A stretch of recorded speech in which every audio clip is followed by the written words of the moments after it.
listening to Frank Skinner's podcast from Absolute Radio.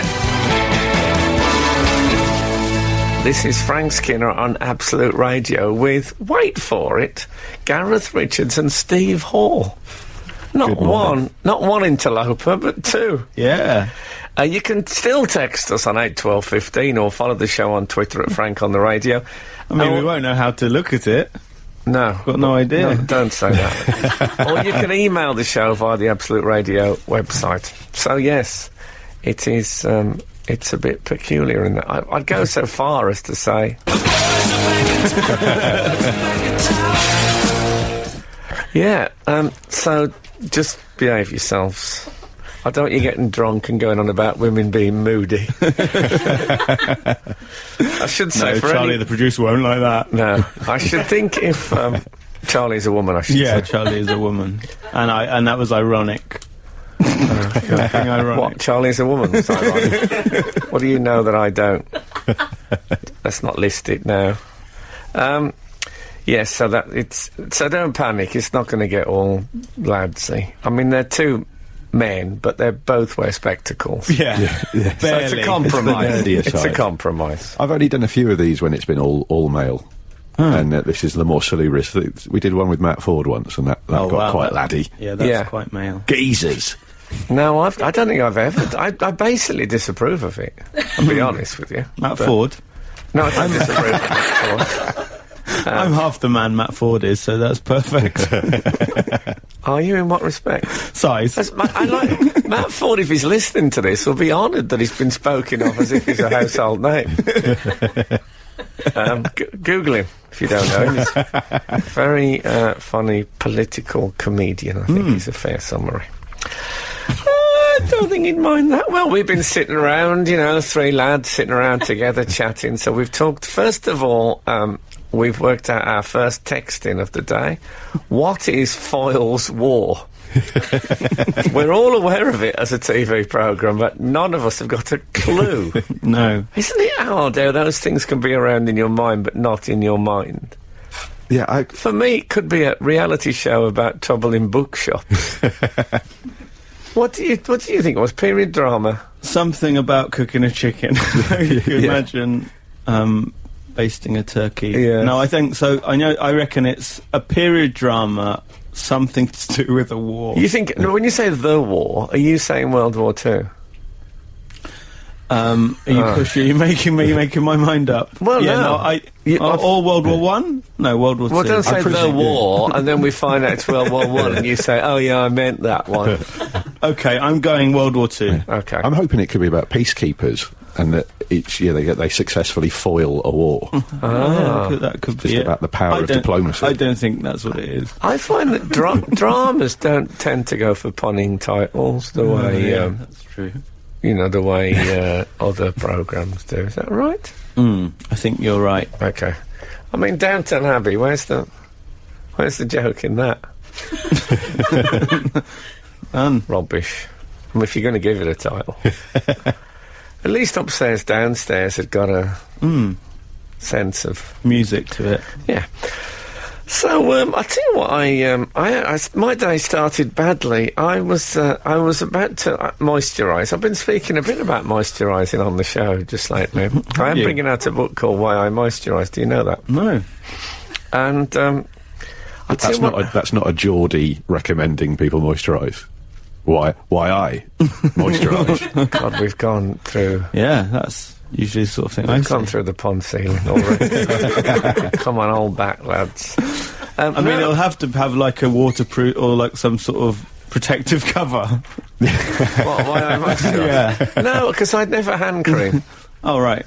And I tend not to touch books with my face. Ever. But how do you get the cream on your face? I've got loads of books. I can't tell you how many books I've got at home. I can't think of one of them that I've touched with my face. But how do you apply it? Do you just squeeze it from the tube just direct onto your head? Yes, if you don't touch the cream with your hands, how does it get onto your face? Do you have someone that does for you? No, it's a good point now. Okay, good. I I had the death mask made, admittedly a little prematurely a few years ago. I hate it when they do that during a gig. So an unusual poster for a tour. So I just fill that like a bird bath and put my face in there. It seems to work. No, but this is the worst possible... It's not the worst possible start to a day. Don't send in and say, well, actually, I was killed in a car crash. But I woke up and I went to moisturise, and I've got some Simple moisturiser. Do you know it? Do you know Simple? Simple, yes. Yes. I'm not name checking it to get. Don't send me any free stuff. It's not that good, to be honest. But anyway, it works, and it's yeah. I'm allowed to say. I don't think they advertise on here, do they? Anyway, so you've just negged Simple moisturiser. I went negged Simple. So I was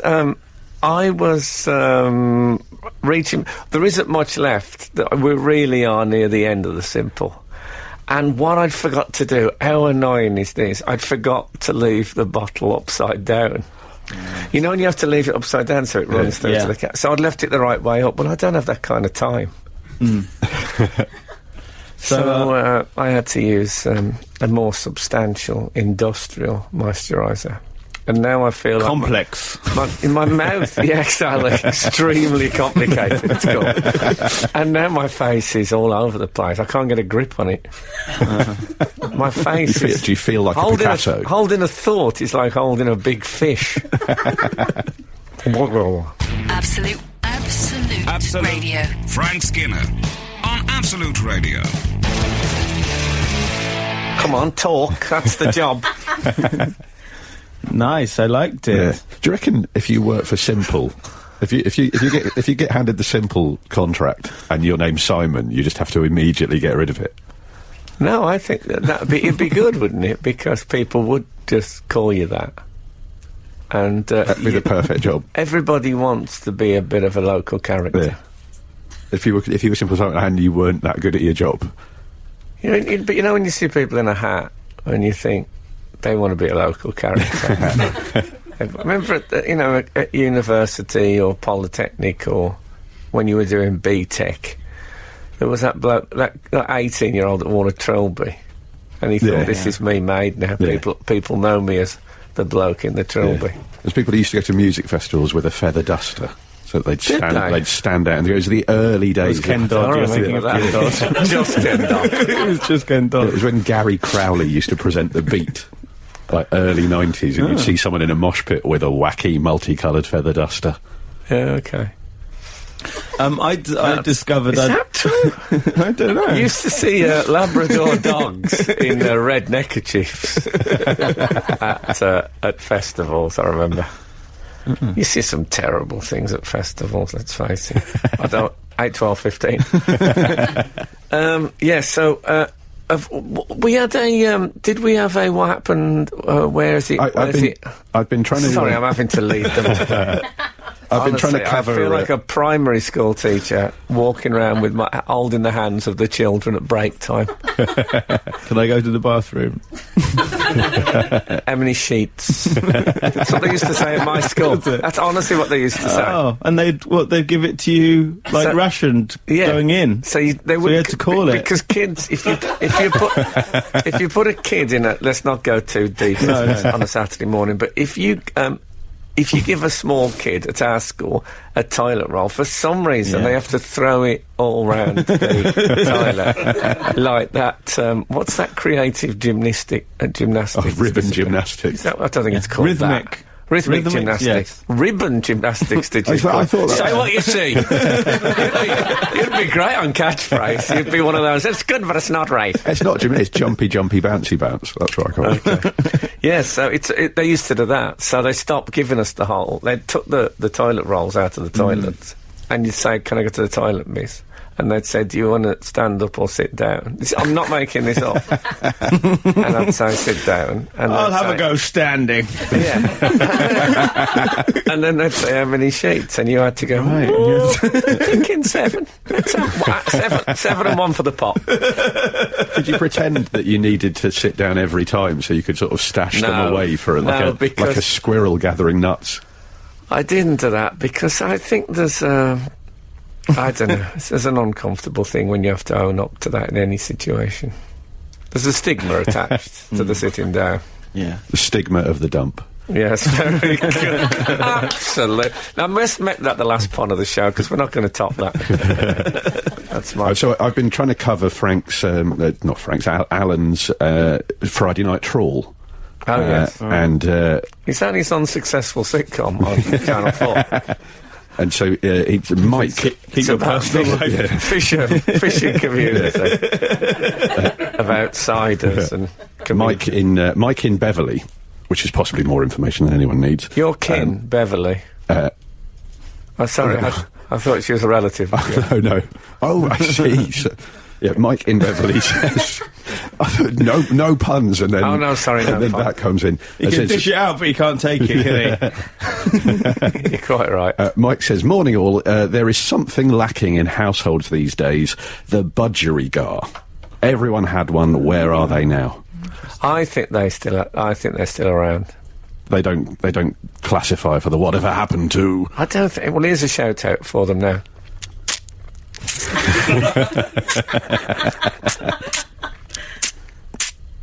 All over Britain, their little ears. Is that right? Do they? I think so. Yeah, some sort of strange lump, some feathered rise at the side of their heads will be twitching when they hear that noise. Absolute budgie. I bet you if we said, I don't think we should do this because it's a bit capital. If we said texting if you got a budgerigar, we'll get 200 texts in the next 10 minutes. And I don't want to take the money from the people. Absolute Radio. Frank Skinner on Absolute Radio. We've had a Jazzy Blue 80 has tweeted to say, surely you should be asking people to tweet in if they have a budgie.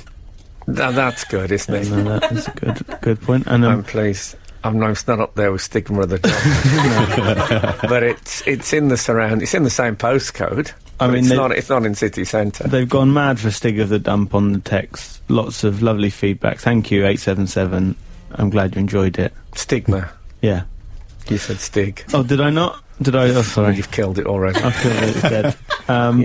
So you know what that is? That is joke rage.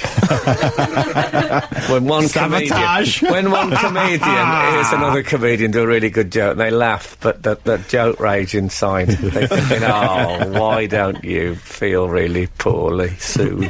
No, I love the Stig of the toilet joke, and so really works.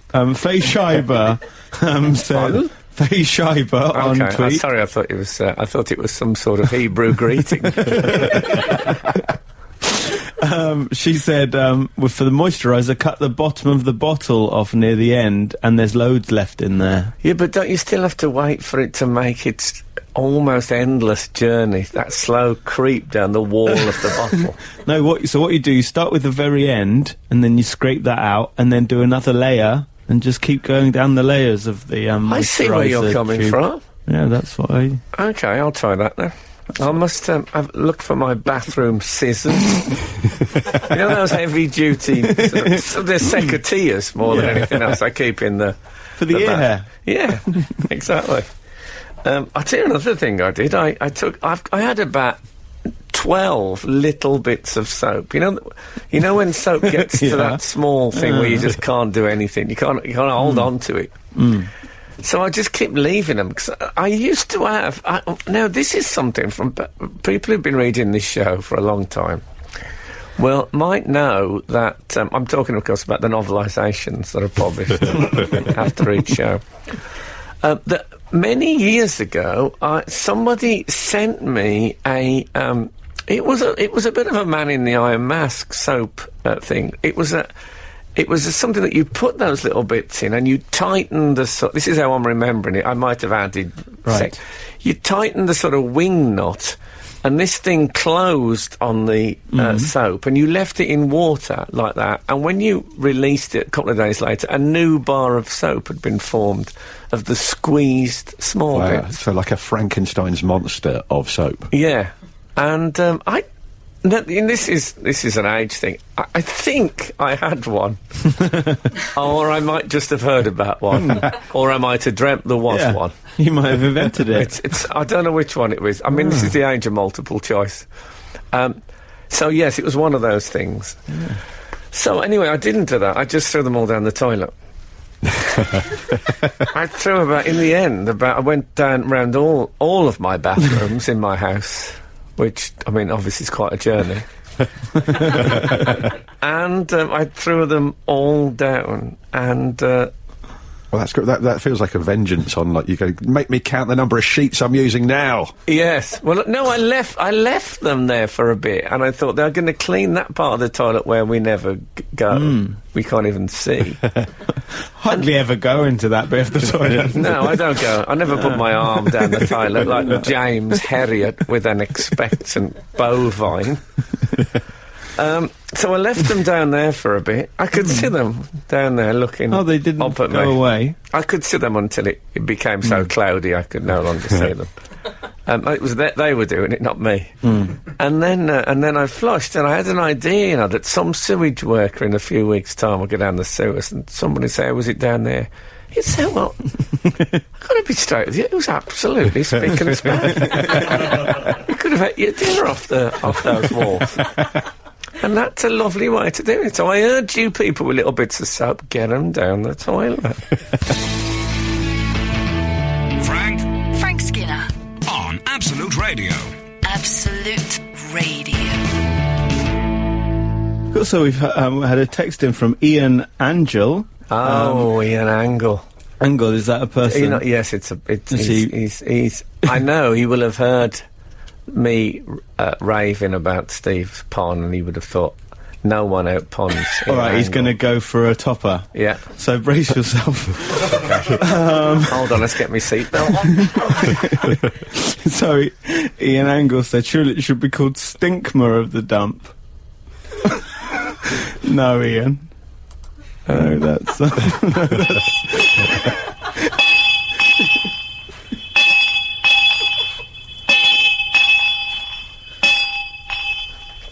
I don't know why that felt like a suitable response. But it worked for me. Never mind, I like Ian, he joins in. That is nice to join in. 715 has said, get a little soap presser, combining all the little soaps together, you get a wonderful rainbow soap. And then they said, oh, Frank's beat me to it. No, but that at least proves it wasn't a dream. Yeah, it's the real thing. Okay. And rainbow soap, that's a lovely image. It is, yeah. If only we'd had that ready for Pride, which was about 3 weeks ago. That would have been... They were giving out soap. Probably people would have thought that was a bit... Yeah, no, they're very clean, those guys. Oh, no. That's why they don't give them soap. Get it? Yeah, no. What, we open some sort of soap kitchen? That is a good idea. Yeah, soap kitchen. No, I don't think that you couldn't do that. Yes. Because the homeless queue up and they say, guess what, here's some soap. That'd be the most insulting thing you could do. But so give them some simple moisturiser. This is Frank Skinner. Absolute Radio. You know the butterfly effect? You're aware of that? I don't think I know that. I should... You do. You don't know it. I genuinely don't know. The idea, if I went into the... you know, when you go into a cocoon... No, not that. And then... What? Is this as in chaos theory? If I went into the ancient past and stepped on a... I think it's based on a Ray Bradbury short story. So you go into the past, you step on a butterfly, and then when you come back, it's a dictatorship, and you speak a different language, and just changing that one thing. Well, I went into Waterstones, the bookshop, and I have a £50 book voucher that's burning a hole in my pocket. I've been keen to spend it for a while, so I went in there. So I picked up 3 books: The Hatred of Poetry, I don't know if you're aware of, it's sort of a long essay, and then a biography of the Caesars called Dynasty, and a Hemingway collection. I went up to the counter, and it was one of these things where the woman was on the phone to someone who was inquiring about something, Now, I know this has, I'm sure, been said before, but I do think if you've turned up in person, there should be some sort of priority. Yeah. Don't you think? Yeah. If I was on the phone to a bookshop and someone said, actually, there's a person I can physically contact standing in front of me, I want to put you on hold, I'd be fine with that. Because I'd have thought, well, I'm sitting at home. Now, I'm not going to be in a phone box anymore. Those days are gone, unless I'm urinating in the early hours. So, anyway, the phone call went on and on and on and on. And in the end, I left the books on the counter and walked away. Now, I didn't do the big sigh. I didn't do one of those, because I'm not that bad a person. But since, it has really nagged at me. And this is what's nagged at me, I think, that one or all of those books may have changed my life in some way. Now, I don't feel I can go back and buy them now, because I've built them up so much in the missing of them. Right. That, I mean, they can't possibly live up to what I'm... for their absence, if you know what I mean. So publishing houses, we're asking for some freebies. No, I'm not asking for freebies. I'm saying that Waterstones have done the butterfly. They may have ruined my life. And this wouldn't have happened in Foyle's War. No. Well, I think this is what the whole physical books world, since they've repelled the e-book invasion, you know, which I don't know if you remember that in Return of the Jedi. I think they've got a bit cocky, because, you know, e-book sales have dropped, plummeted, yeah, and real books. So, but honestly, it's nagging. I keep thinking, I bet that would have been a brilliant book. Oh, just imagine myself reading it. It's really properly upset me. I know there's little comedy in this. I mean, I think you it is I feel your pain. That is, it is a tragedy. And do you feel now as well that if you read them now, then you go, maybe if I'd have read this a couple of weeks ago. Yeah, exactly, because I read it was a specific time in my life. Yeah. If only I read this on Thursday, things would have been different. The author of The Hatred of Poetry can now start some sort of hate campaign against Waterstones. That can be their the hatred that of could be the Waterstones. next one, yeah. Yeah, that can be. What if I'd just thrown them at the woman on the phone before I walked out? Or gone to the loo and said, I'm taking 8 sheets. 2 from this book. 2 from this. I'm finishing on a Caesar. I'm taking 4 from the Hemingway. 1 from each novel. This is Frank Skinner, Absolute Radio. I'll tell you what I noticed about. I was listening to another radio show the other day. What? Another radio show. Okay. And I'll tell you what they have. They have features. You know what I mean? Like features, and now we're going to do, and it's like that. They do that. Yeah. And I thought, that's good, that. It's quite a good idea. So I thought I'd try and introduce a feature now. And I'm going to call it Infrequently Asked Questions. Nice. Good, Right. good. It's got a good start. It's good. And I also thought... Gareth, when can you come and do another gig? Self-deprecating, I'm awesome. Yeah. Don't worry about Self-deprecating and slightly petulant. So it's... yes, I also thought of a jingle for it. Are you familiar with the Wings track, which I believe is called Mammonia? No. Mammonia, Mammonia, Mammonia, whoa. Is that a word? I think it must be someone's name. If anyone knows why there's a Wings track called Mammonia, let me know. But it works with infrequently asked questions, infrequently asked questions now. And then you do it, you see. Right. So here's my first infrequently asked question. Okay, and here it goes. Did anyone in the Wild West ever die because a bullet that had been fired into the air in celebration came down sometime later? What do you think? An interest. I would imagine it. I know it's a thing that happens because it's quite a regular thing at weddings in the Middle East. And it's a genuine thing that happens. I know there are. It feels more bleak because it happens, but it is.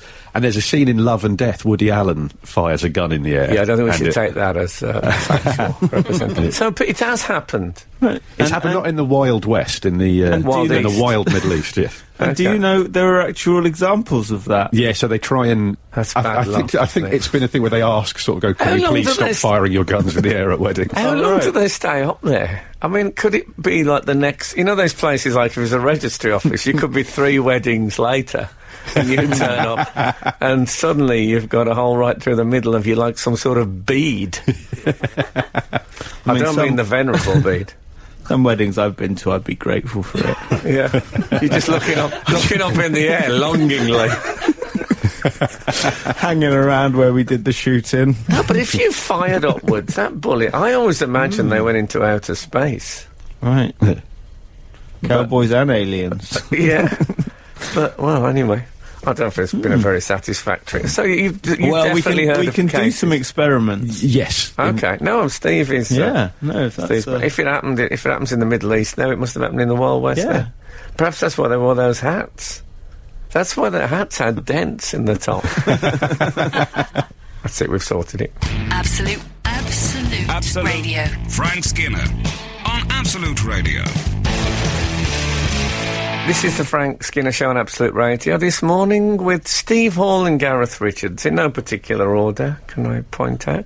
You can text the show on 81215, follow the show on Twitter at Frank on the Radio, email the show via the Absolute Radio website. So we've had some conflicting tweets about your... I can't remember the exact, not very often asked question. Infrequently, I think. Infrequently asked question. It's because it's usually frequently. Yeah. The IAQs. Yeah. So, if only I could get an R in there, it could be like Iraq. Infrequently. Rarely. Infrequently, brackets, rarely asked questions. IAQs. It's like, I accuse you. Yes. I accuse you. It's a bit like j'accuse as well. And so you asked... so the theory was, when cowboys and often Mexican banditos fired bullets into the air, did anyone ever perish from them coming down again? And when Steve's in weddings in the Middle East, you reckon that did happen quite often? I believed so, yes. So we've had the boy hoy says that, and this is from Twitter. Yeah. He says it isn't fast enough to penetrate human flesh, not a brain box. Saw it on Mythbusters. I mean, it isn't fast enough on the way down. So that's what he says, but then there's a conflicting one where it says Mythbusters tested the bullet in the air thing. I don't really know what Mythbusters is. I'm suggesting it's a television programme. Yeah, they test stuff like this. Yeah, I thought it was a marriage bureau started by Chris Eubank.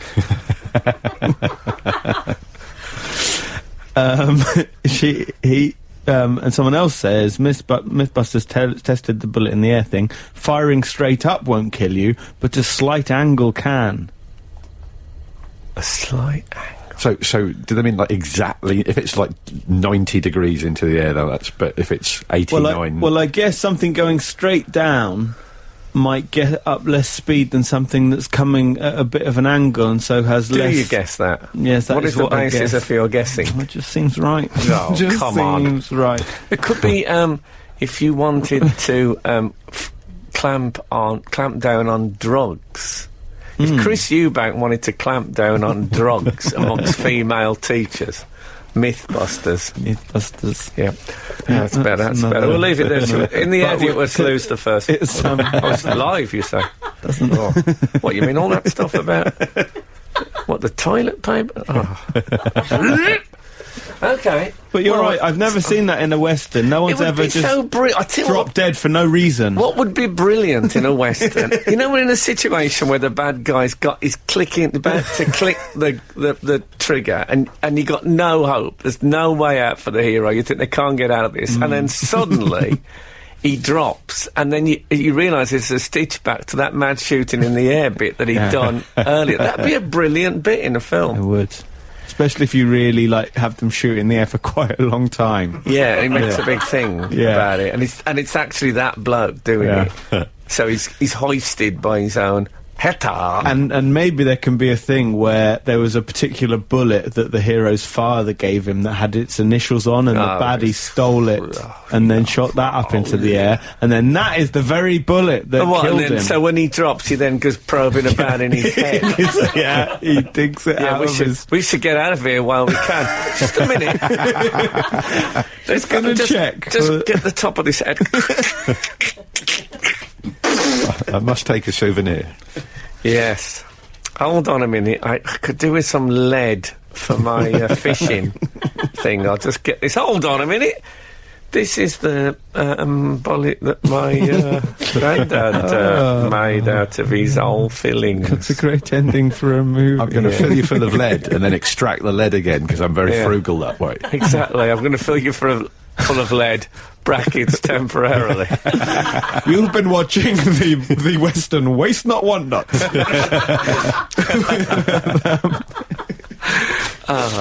Wonderful. Has anyone seen me magnet? Does that work on lead magnetic? I don't know. I'll have to find out. If you text in, is lead magnetic on 8 12 15. Absolute Radio. Frank Skinner on Absolute Radio. I received a gold record for Three Lions yesterday. Wow. Signed by Sir Geoff Hurst. Wow. It's all very fantastic. Cool. A massive big display case. Pictures of Bobby Moore with the World Cup. Because he's in the video, isn't he? Isn't he at the pub? You look over your shoulder at the pub. Yeah. But this is actually celebrating the 66 victory. It's a whole mixture of six base football things. Lovely though. Yeah, nice. It's going to spoil my chances of being on Through the Keyhole. Have you been following the American... I've told you, I'm not following now. We leave at the morning in the same time. You know, she's paranoid. Oh, sorry. Yes. No, I was saying, have you been following the political shenanigans in America? Yeah. So they've had that Irish family in Boston.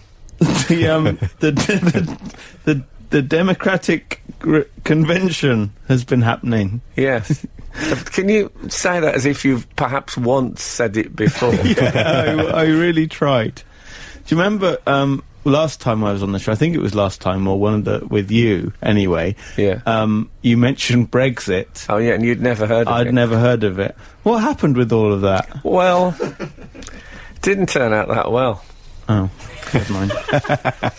So anyway, Hillary Clinton has accepted the nomination of the nomination. The nomination. And Barack Obama did a big speech for her, saying that he thought she would be a good president for the next one. He might have been teeth whitening. Really? I don't think his teeth used to be that white. Well, I mean, already he's thinking about the public appearance. Yeah, they were really... I mean, I know, I admit I have teeth whitened, so I recognise... So you're saying that for being President of the United States, he thought, I can whiten my teeth later. Be fine. Yeah. But for the... No, I think you don't want them to be too white when you're President, because you want the working people to be able to identify with you. That's it. Oh, interesting. He said, I say with confidence, there has never been a man or a woman, not me, not Bill, not nobody. Not nobody. Misplaced confidence in his own grammar.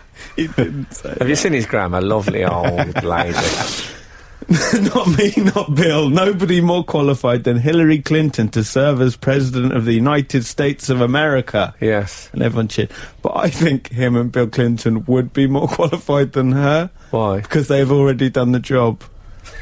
Like, whenever you go for a job, it's always someone who's already basically done the job before that gets the job. Yeah, but he meant when they became... when they became president, he meant... Really? Yes. Oh, okay. Of course he did. I suppose it could mean like that. Silly. And the big end to the speech was that Hillary came out at the end. That was a big surprise. It was. He kept that quiet.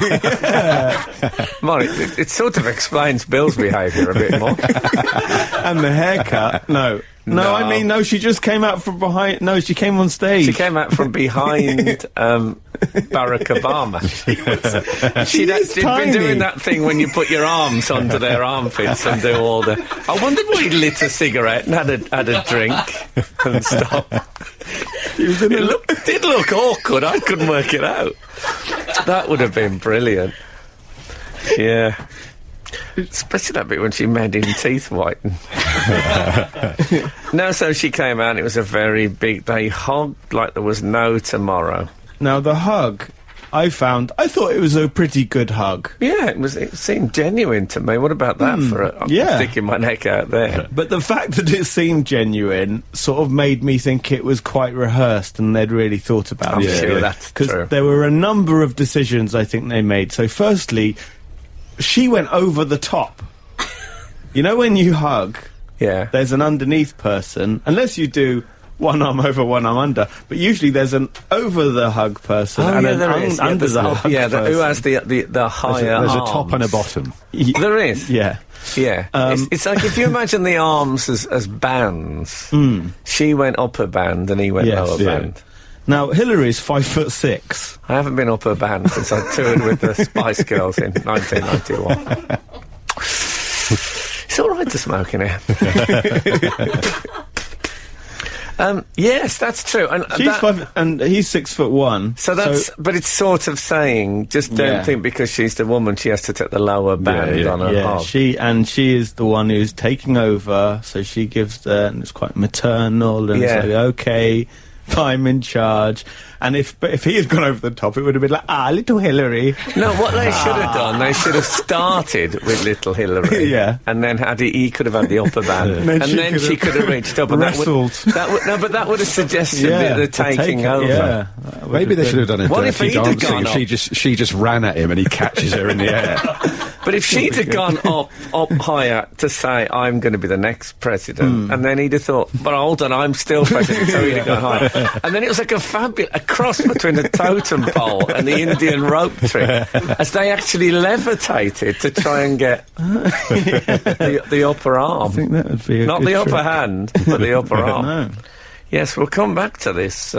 Let's face it, you don't often hear a hog this analysed. I think it's fair to say. Not out of a courtroom. As I said, we're just walking in the same direction.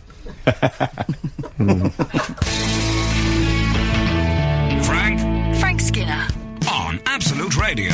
Absolute Radio. We were talking about the hug between Barack Obama and Hillary Clinton.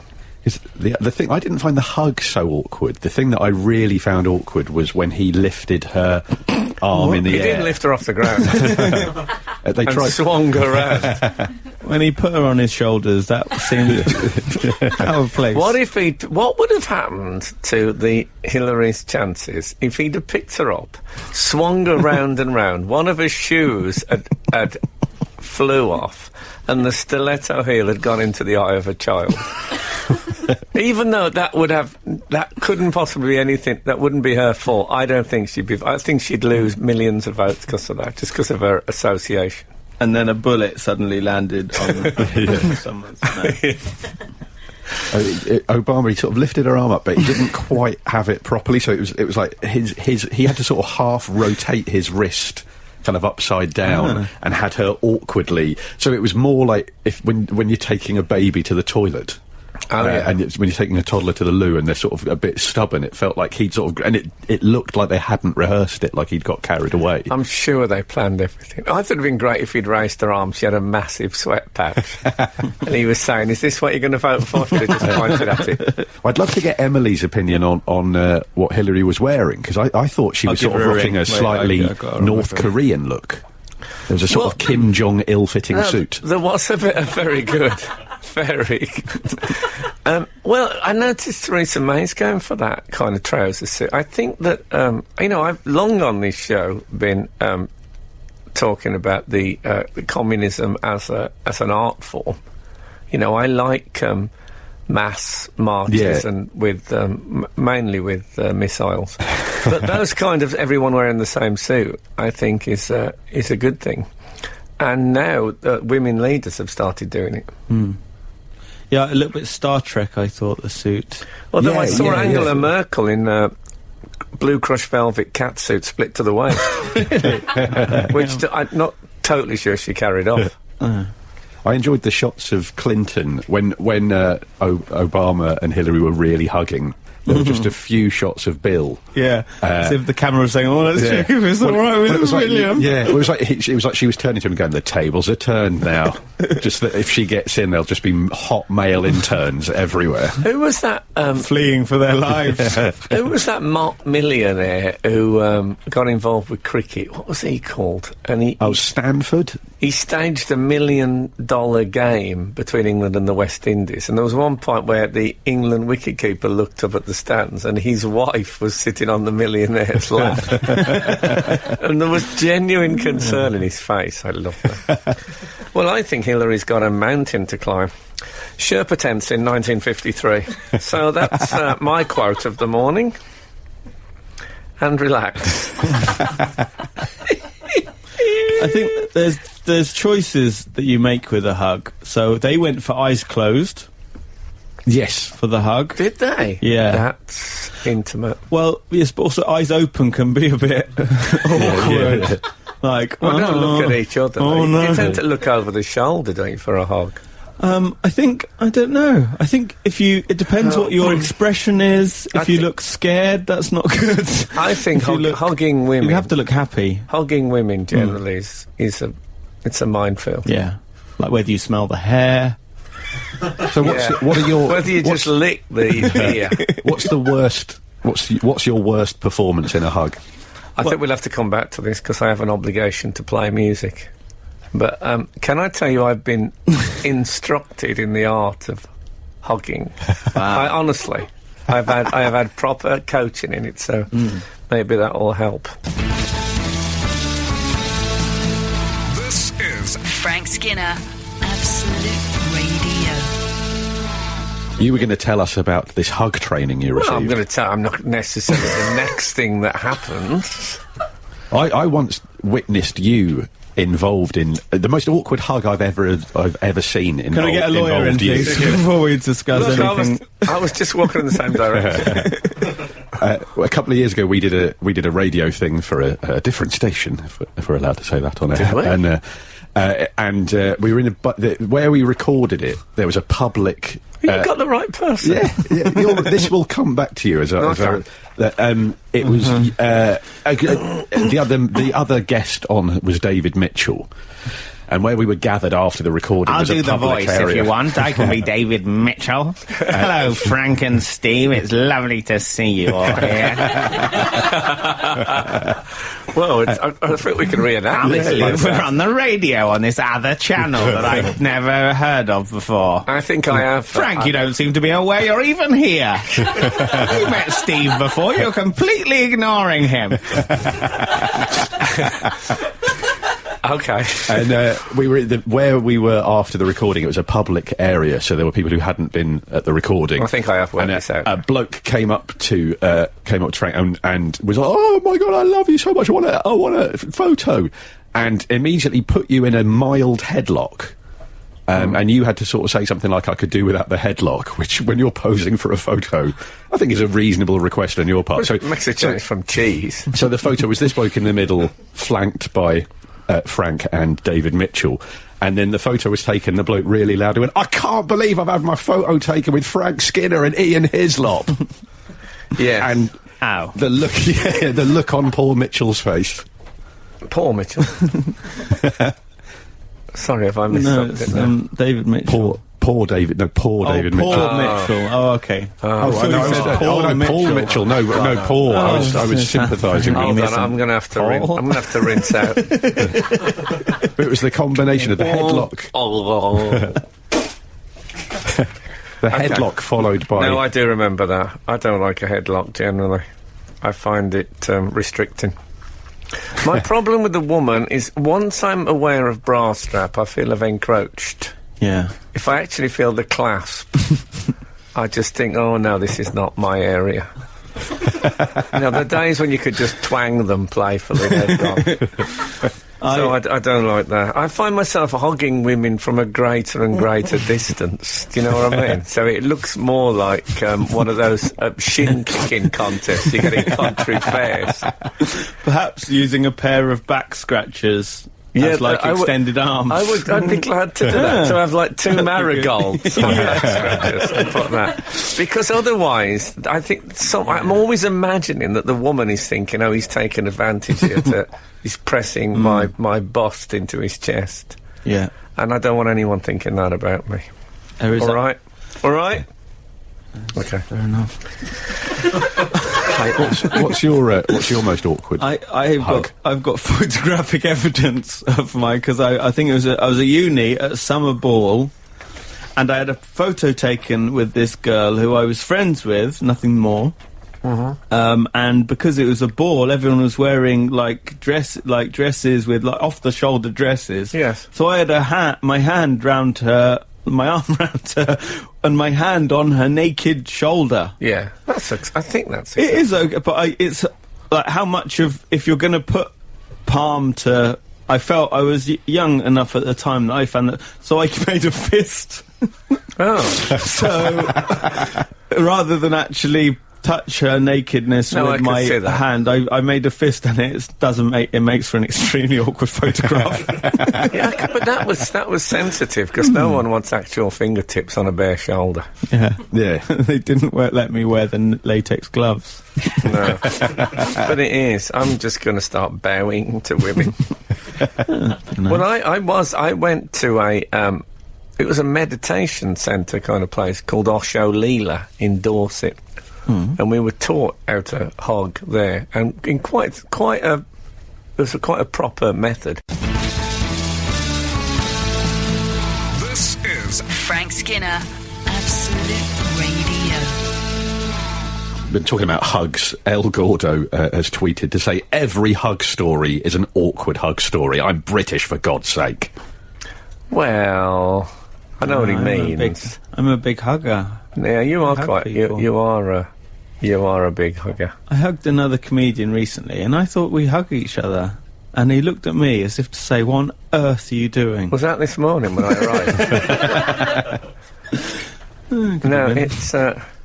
I like it. I once. I must have told you about when I met Arnold Schwarzenegger, and he offered me a low five, and I'd never seen a low five before, so I bent at an angle and shook the hands sort of sideways.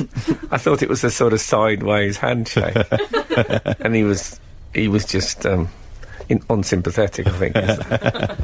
I once hugged Jonathan Ross on television. Did you? And we were on a very bad show. We were in the background. Was it Pitch Invasion?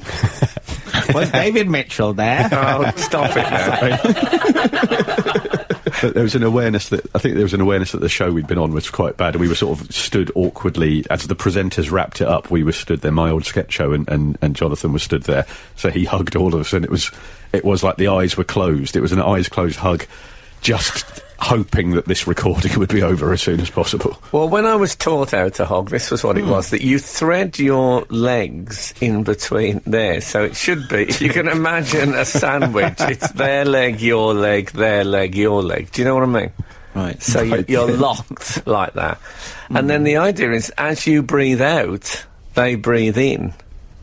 So you sort of, as your stomach goes out, their stomach goes in, and so you join together like... Are you sure this wasn't the Kama Sutra live? No, we did the Kama Sutra, I think it was 2 days later. It wasn't a joke. You worked up to it. And so that's it. So you're holding them very tight, your legs are locked. As I breathe out, they breathe in. So it's and that's how you do it. And at the end, he said one thing, he said, no patting. And I'd slightly patted the back. You know, you slightly pat the back when you said, no, we don't do that. Not even if they've got wind? No, definitely not if they've got wind. Because you're breathing the wind in and out of them. If you, how do you know, my man. How do you know who breathes out and who breathes in? Well, you have to, I think one of you has to take the lead. It's a bit like dancing, It's like when two men dance. Yeah. Yes, when two men dance. One of you has to decide who's going to lead. Breathe out. Absolute Radio. Frank Skinner on Absolute Radio. I was a massive Elvis Costello fan, and I met him with his then partner, Cott, who used to be a Pogue. And I kissed her, and she went, "Oh, no." And it was, like, so mortifying, because I felt like a grim opportunist, but also it was like, it's involved. I was with Elvis Costello, and I was really excited, and I felt like I'd made the worst faux pas ever. I sort of phoned him to apologise after. It seemed worse because I didn't have her number. So phoning him was like, you know, I'd damaged his property in some way. That felt even... Oh, it's terrible.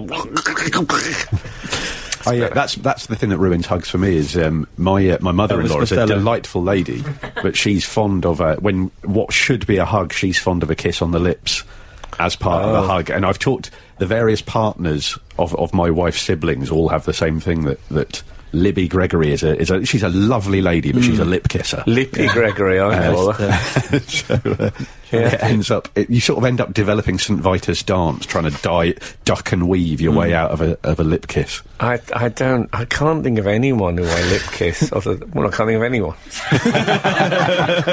Simple as that. Just slip some tongue next time, that's my advice. You won't do that again. No. What a good thing is, don't slip some tongue. Have a little bit of liver in your mouth. And put it in, so she's shocked that you've slipped some tongue, and then when you withdraw and it's still there, you might, if you're lucky, if it works really well, you might get a faint.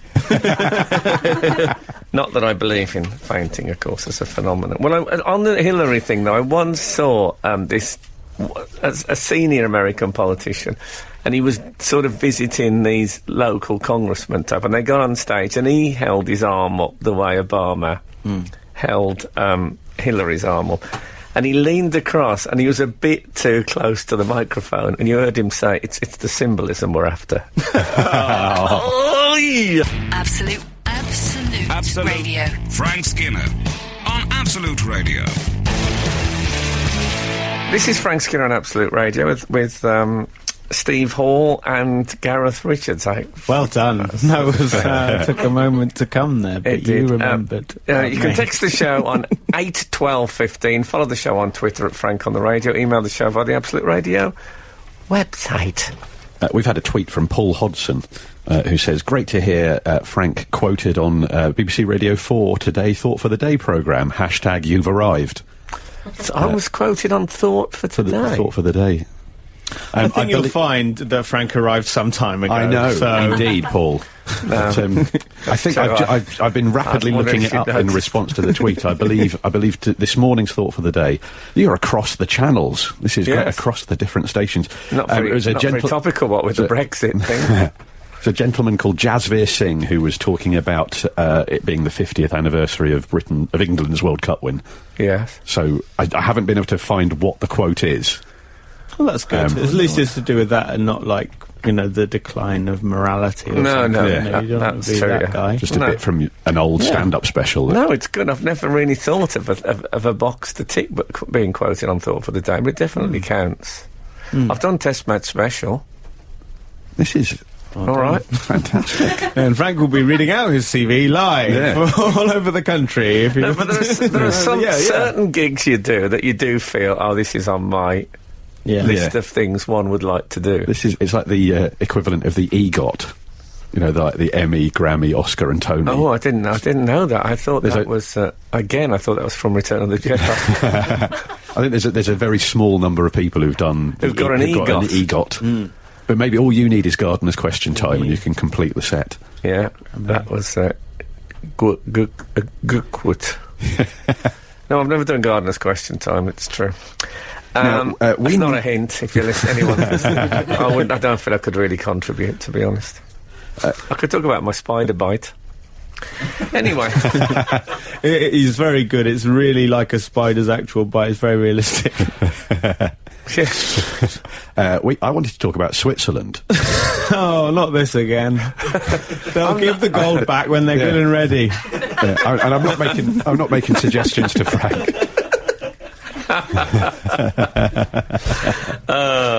Go on. No, what were you? It's been hot news from Switzerland. This week that it's emerged this week that it's illegal to own just one pet goldfish in Switzerland. What? Animal rights legislation brought in 2008 has deemed that fish are social animals. And that they shouldn't live in isolation. So that if you endeavour to own a goldfish, you have to have at least two, so they don't get lonely. It's a lovely idea, actually. I bet it's a tax dodge, in the Swiss. There'd be something to do, some misunderstanding of the gold reserve laws. It means you are allowed 2 gold bullion fish. Stop piling Nazi goldfish. No, it is a nice idea. I remember listening to Radio 1 many years ago when it had middle-aged men hosting it, and leave it. And some woman... I suppose she must have phoned in, or I don't know, pigeon something. And she said that she never put knives and forks in the same section in her drawer, because she imagined they'd squabble during the night. And she knew they wouldn't on one level, but on another level she could never quite shrug that off. And I know it's a bit more realistic than that, but the idea of a goldfish thinking, oh, great, I've got a mate coming in here. What's those beads hanging off the... Oh, do I get that? That's disgusting. I thought he had blinds fitted. Frank Skinner. On Absolute Radio. Absolute Radio. Well, 697, like that, Frank, he said, if I'm ever stupid enough to get married again, would Frank DJ at my reception? Top tunes. No, I wouldn't. I don't think I'd be very... I've had a little go at DJing, and I did some of that, what they call falling down the stairs, which I hadn't done since my drinking days. It's when you don't quite mix them right and they sound a bit like they've crashed into each other. It's not as easy as it looks, DJ. And we've got a message from 468. Frank, I'm obsessed with the cutlery drawer. I have to check it when my husband does the pots, as I hate to see the different cutlery cohabiting in the wrong sections. Well, I hate to see that, but I don't think they're going to squabble. But my partner, she is a bit devil may care with the distribution of knives, forks and spoons, and I don't like it. I don't like it. That's all I'm saying. What I normally say is, I don't like it! All right! But it's not worth falling out about. Apparently it's not just goldfish this law applies to. We were talking about... Oh, no, that'd be ridiculous. It's guinea pigs and budgies as well. You can't have an only child in Switzerland, apparently.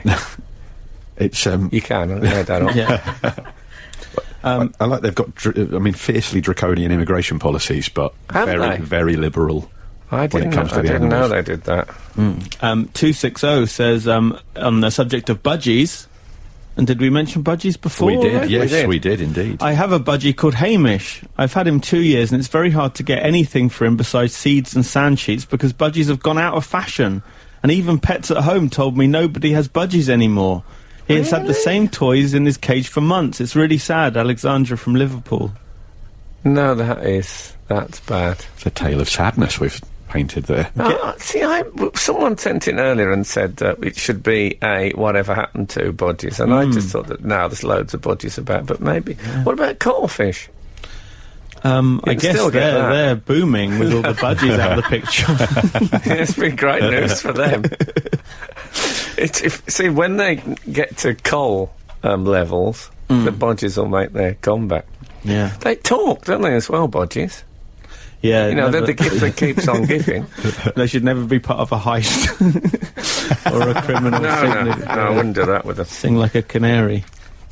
Canary's different to budgies. But it is in the rule in Switzerland that you can't have one budgie.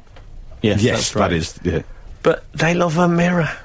That's what they love. They chat to a mirror for ages. They'll fight over. Maybe they'd just chat to each other if there were two of them.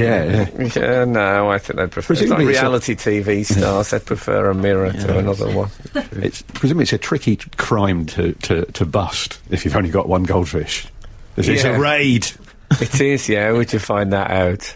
Because even the goldfish doesn't remember. No, that is a very good point. How would you find it? You'd need informers. Yeah. Just the cat is never like the goldfish, just having a quiet word with the fuzz. Cats, if you've got a cat in Switzerland, you either... Has to have 9 tails. You have to either let it out so it can see other cats. No, or really? If you're going to just keep it in the house, you have to have 2 cats. This is a bit ironic, isn't it? In the country that invented the cuckoo clock, perhaps the most notorious loner of the natural world, the clock-dwelling cuckoo. What are they going to do about those? Going to be the cuckoo's clock. You should have 2. There'll be 2 of them come out. One does the cook and one does the you, and then they keep them in time, or they'll be lonely, and there'll be a terrible irony to it that there are 2 of them, but one's out of sync. I think they should come out. The other. They should be mounted. Well, that's quite close. As long as the top one keeps his head down when they come out, there won't be a problem. This is Frank Skinner, Absolute Radio. 840 has said, we've been talking about how you have to have 2 goldfish, at least 2 goldfish in Switzerland, otherwise it's animal cruelty, because fish are social animals. You have to keep them together, obviously. Yeah. Presume. Or give them a good internet access. Yeah, but if you had them in separate rooms, could you use that as a defence? Well, it depends whether... I mean, if they don't get on, I guess... Well, these 2, I'll read you about this. 840 says, we had 2 fish, Matt and Kelsey. Unfortunately, Matt ate Kelsey and ruined our chances of ever moving to Switzerland. Yeah. I mean, they needed to be separated. Maybe if they're glass tanks, I think different rooms wouldn't work, but if they're in the same room, they could signal to one another. No, I don't know if they can do that. I'm not sure about... Are they telepathic goldfish? How do they... 8, 12, 15. Through the tanks. How do they communicate? By touch? Maybe. I don't know. I don't know. I suppose thinking about the appearance of a goldfish, like one on its own, it looks like it's in its own Guantanamo Bay jumpsuit already. Just the garb, the like natural garb. In solitary. But I always think of the slightly know-it-all goldfish in The Cat in the Hat. And oh yes, and it does make me a warrior. Think, yeah, exactly. I like that. I feel like that goldfish. I think of all child fiction that I've read, apart from maybe Eeyore, is the character I most feel connected to. Because I know exactly how he feels. Oh, it's a nag. What are you doing, everybody? Stop it! We're going to get into trouble. That's exactly how I feel. Well, he is in my mind. Because it's me. In your sexist mind. Have you ever owned fish? Mind your own business. I've got one nearly all the way to the bus stop in a plastic bag from the fair before it died. I think they got them from a fish hospice at the fair. They never seemed to last very long at all. On the way. Yeah, I used to get a priest to accompany it home. So I think that's the closest. Right, I've had one in a bag. I've never had one in a tank. Yeah, I got one from a fair once, and I thought I was doing the right thing by I released it into a drain, thinking that I was helping. That's good, isn't it? Well, now I've cleaned up the sewers with my soap bits. Like, where do goldfish live in nature? Because they're not like it's not the sea, is it? They're not the sea. Live in the sea. There's some in Finding Nemo, aren't there? I don't think so, because they're not. They must be fresh water, because you don't put salt in, do you?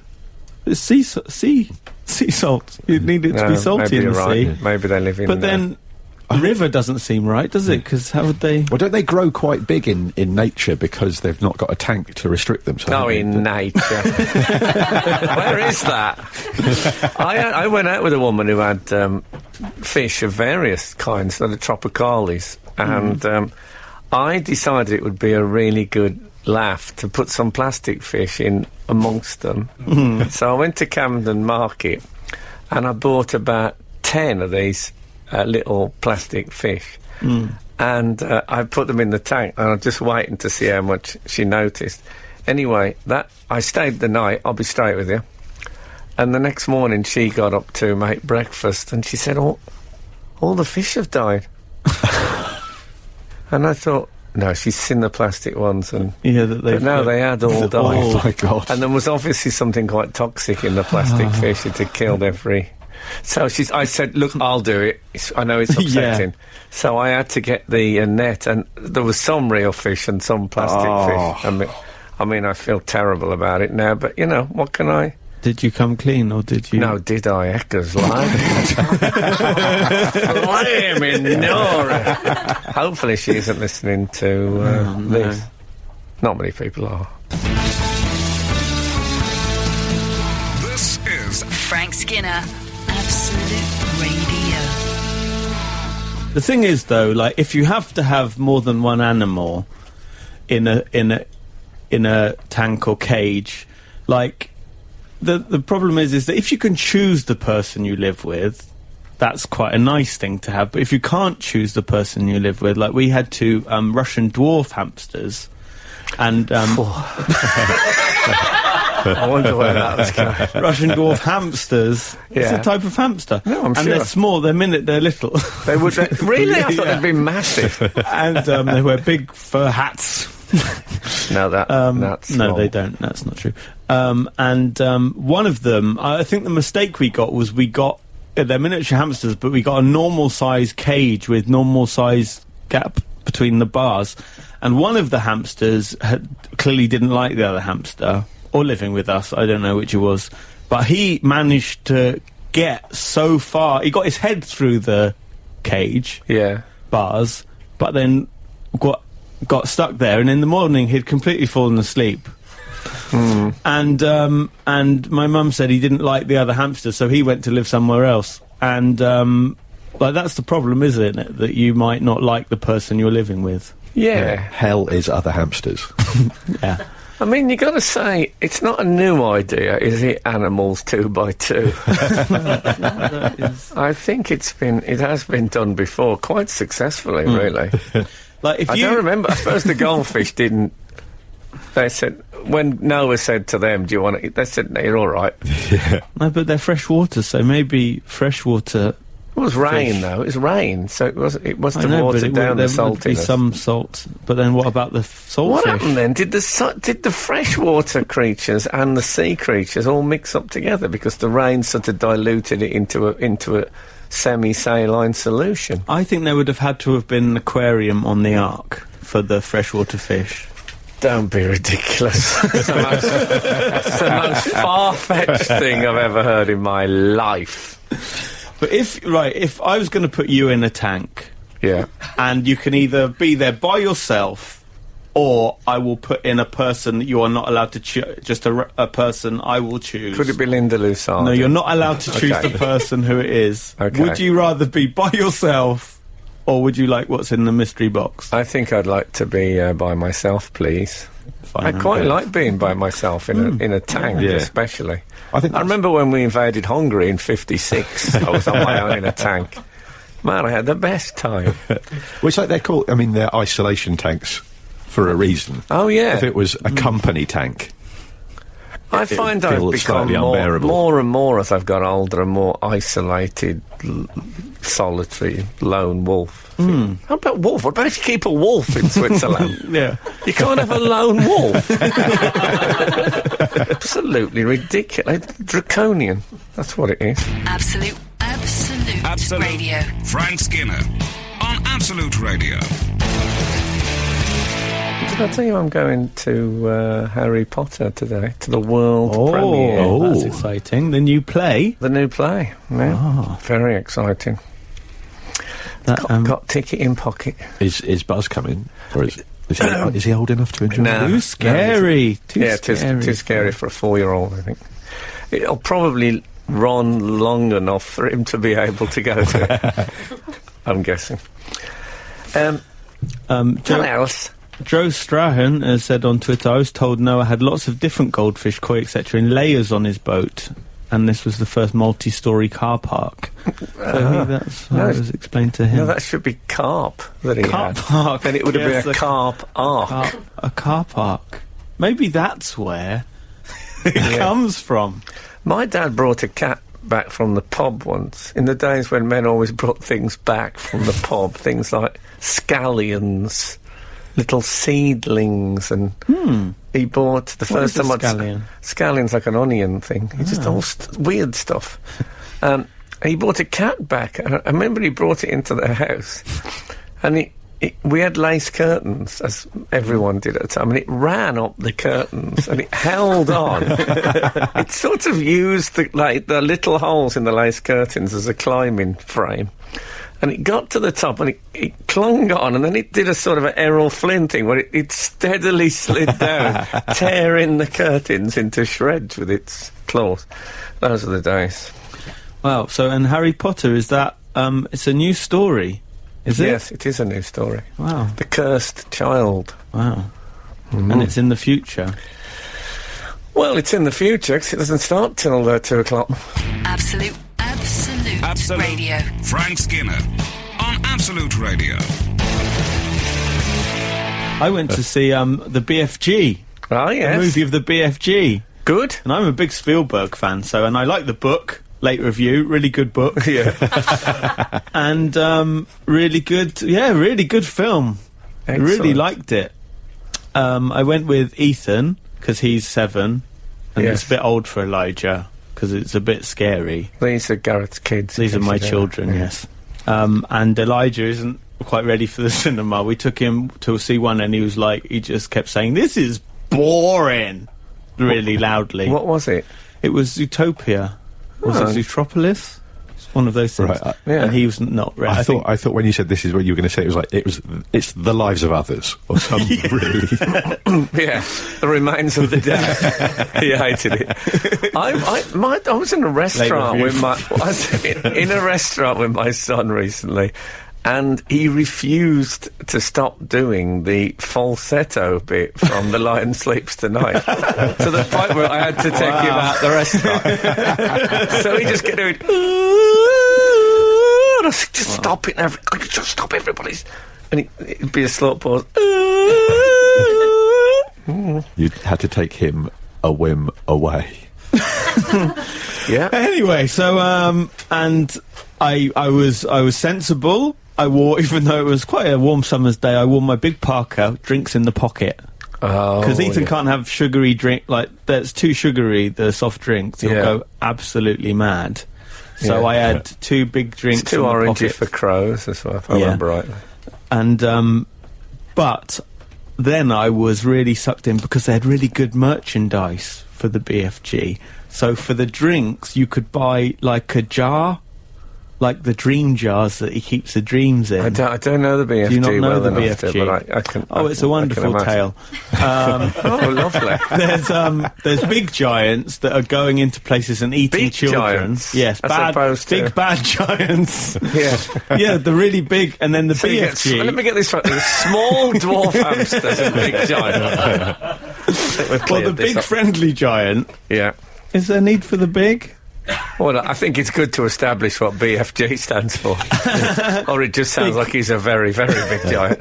Well, because, and also, in the story, there's, in the story, there's bigger giants. Oh, are there? So really, he's the slightly smaller friendly giant. That must happen with giants. Well, that's why you need the extra letters, because the bigger giants is just the BGs. And going around eating children, and the bad giants are going and eating children, and then the big friendly giant, he just kidnaps a child and doesn't eat her. Okay. This is the story, and then it's all relative. Of course, beans. Crime. Anyway, the weird thing is the BFG really looks like my father-in-law. Yeah, and he's from Hampshire, so he's got a bit of a voice, like an accent, a bit like the BFG. Yeah, and he's got my wife's family have quite big ears. How tall is he? I just realised. I thought you were wearing headphones, but it turns out you are. How tall is he? No, he's not. He's normal height. But, okay. He is like the BFG, not the size. He's not big, but he is friendly. My son looks like a celebrity. Or you? Yeah. So, look, thank you so much for listening this morning. Thank you to Steve and Gareth, the boys, the lads, the fellas, the chaps, naughty. Geezers. Brop, brop. I don't know why. Turned out to be Peter Beardsley saying geezers over and over. I don't know why. Yes, Daniel Perry is coming up next. And thanks for listening. If the good Lord spares us and the creeks don't rise, we'll be back again this time next week. Now get out. The Frank Skinner Show on Absolute Radio. Back Saturday morning from 8. Tune in live for the full Frank experience. Absolute Radio.